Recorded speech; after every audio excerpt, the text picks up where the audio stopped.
За, эрхэлсэн ажилдаа нэг хариуцлагатай байх. Хариуцлага гэдэг ойлголт ер нь зүгээр энэ танхимд үг болоод хувирчжээ. Энэ тодтол хийж байгаа шалтгааныг янз янзаар тайлбарлаж байгаа. Хуулийн дээр бол яг хав зайлшгүй одоо шаардлага үүссэн тохиолдолд мэдээж хэрэг засгийн газрын бүс бүрэлдэхүүн солигдож байгаа тохиолдолд зайлшгүй шаардлага мөн. Гэхдээ энэ бол зөвхөн өнгийн хэсэг нь. Яг үнэндээ одоо ингээл манай засгийн газрын ерөнхий сайд нар тайлбарлалаа л энэ. Хаа хамаагүй Трамп тариф энэ төр. Энэ тодтогж байгаа төсвийг анх хилцэж байхад төсвийн доктортой байдлын зөвлөлгээд мэргэжлийн байгууллага нь хэтэрхий өөдрөг төсөөлөд байна. Ингэж болохгүй. Эдийн засгийн өсөлт чинь та нарын шиг энэ 7.5 биш 5.5-аараа байна. Ингэж баталж болохгүй гэж зөндөө сануулж хэлж ирсэн. Зүгээрээ л гэж баталсан.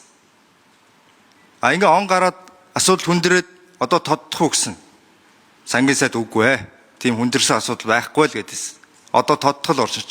Тодтол орж ирэх шалтгааны сухаар Трамп тариф хаамаагүй Трамп яриад.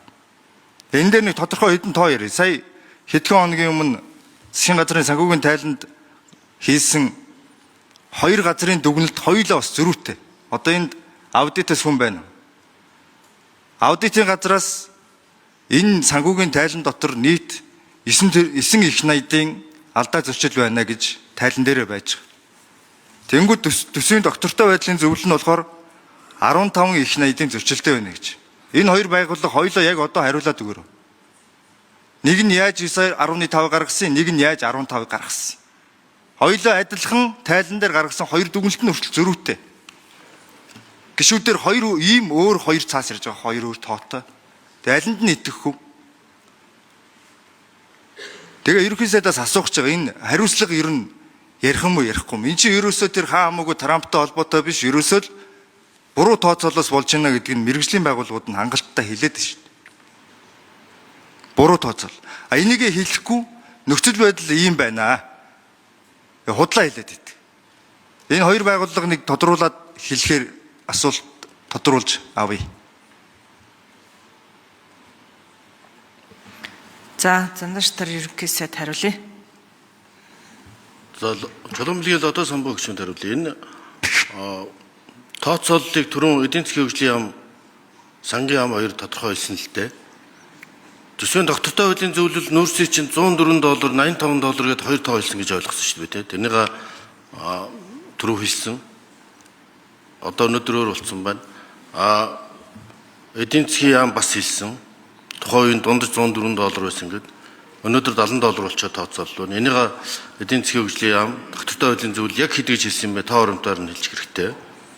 Харин өчлөг сөрсөн төсвийн бодлого явуулах нь зүйтэй гэж үзэж ерөнхийлөгчийн Монгол Улсын ерөнхийлөгч хориг тавьж энэ алдагдлыг бууруулж ийм эрсдэл гарч болзошгүй гэж хориг тавьсан зөв байна гэдгийг өнөөдрийн тодтол нотолж харуулж байна. Тэр үед алдагдлгүй төсөв батлагтаач гол биш.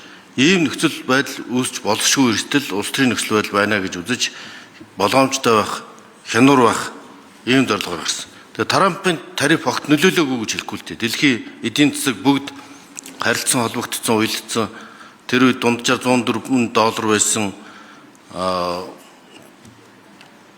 нүүрсний үн өнөөдөр унчаад байна. 4.7 тэрбум тонны хэрэглээтэй хятад улс эрчим хүчний нүүрсний 580-90 сая орчим тонн когч нүүрсний хэрэглээтэй дотоодоо 470 орчим сая тонныг хятад улс өөрөө олборлдог. Энэ хятадын олборлолт 6%-аар нэмэгдсэн, дотоодын нийлүүлэлт нэмэгдсэн. Тэгэхдээ гангийн үйлдвэрлэл болон нүүрсний эрэлтэнд буурсан 5%-аар буурсан. Манай нүүрсний борлуулалт үн ямар болсон? Үн заргаатан дээр зарагдсан өндөр үнэтэй нүүрснийх нь ханш унтсан. Ийм нөхцөл байдал бол одоо бод байдал бий болоод үүссэн байгаа. Энэ талаар төсвийн доктортой байдлын зөвлөл сангийн яам, эдийн засгийн яам тоо прогнозоо тайлбарлаж хэлэх нь зүйтэй байх.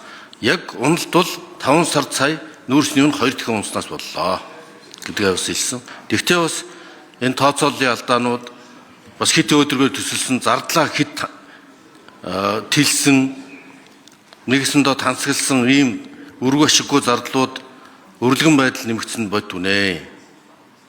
Ийм учраас өнөөдөр төсвийн тодтголыг заашгүй шаардлага үүсэ.